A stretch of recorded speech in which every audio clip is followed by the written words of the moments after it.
Buenos días, mi compañero John Dairon Rodríguez y quien les habla Andrea Cuartas, hoy les hablaremos del derecho de autor. El derecho de autor es un conjunto de normas de derecho social que protegen el privilegio que el Estado otorga como una facultad exclusiva intelectual para explotar por determinado tiempo a la actividad creadora de autores y artistas, ya sea por sí o por terceros, ampliando sus efectos en beneficio de intérpretes y ejecutantes. Este derecho está consagrado en la Constitución Política de 1991 en el artículo 61, donde establece que el Estado protegerá la propiedad intelectual por el tiempo y mediante las formalidades que establezca la ley. De esta manera, el Estado adquiere la obligación por mandato constitucional de reconocer este tipo de propiedad y de asegurar su disfrute, implementando por vía legal los mecanismos para su protección. En un artículo posterior, el 150, que trae las facultades del Congreso, dispone en su numeral 24 que el órgano legislativo se encargará de regular el régimen de propiedad industrial y las demás formas de propiedad intelectual. Es oportuno precisar que la expresión propiedad intelectual incluye los derechos de autor y la propiedad industrial, que a su vez está compuesta por patentes, marcas, modelos de utilidad, diseños industriales, nombres comerciales y enseñanzas. En los artículos del 270 al 272 del Código Penal se habla de las penas carcelarias y monetarias para las personas que incurran en este delito.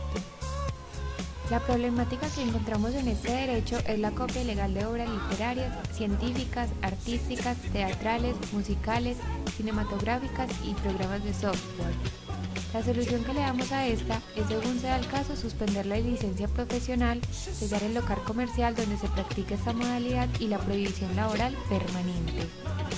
En el mundo actual, los derechos de autor han adquirido gran importancia y auge a nivel internacional. Por medio de estos se contribuye a los avances tecnológicos y al desarrollo del comercio internacional. Estas incidencias han generado la necesidad que los países individualmente y como un todo promulguen leyes y suscriban tratados que doten esta actividad del intelecto de una protección adecuada. Aún así, existen diversos problemas que los derechos de autor enfrentan con el surgimiento de Internet.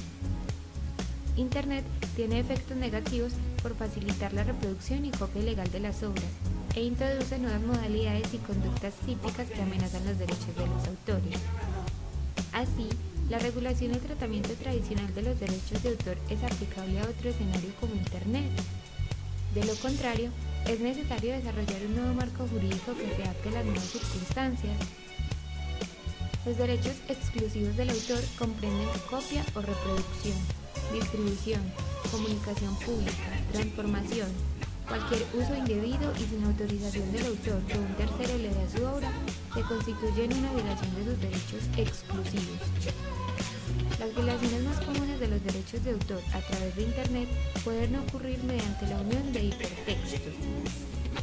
Es fundamental importancia comprender que con Internet el derecho no se convierte en obsoleto, sino que debe amontarse a estas nuevas circunstancias. Internet no es más que un escenario distinto con sus peculiaridades, en el que el derecho tiene un papel igualmente importante como el que desempeña en el mundo tangible. Algunos de los casos más conocidos de la copia ilegal de derechos de autor son: el vicepresidente de Estados Unidos, Joe Biden, ha sido acusado de plagiar un discurso del dirigente político inglés Neil Kinnock. El caleño Óscar Arcila fue acusado de plagio por el escultor Fernando Botero de copiar sus obras, con la diferencia de que sus gordos eran negros. La Universidad de Harvard investigó y sancionó a 125 estudiantes por intercambiar respuestas en un examen. Y por último, el rey del plagio, Michael Jackson, sumó en vida un total de 9 acusaciones por concepto de violación a los derechos de autor.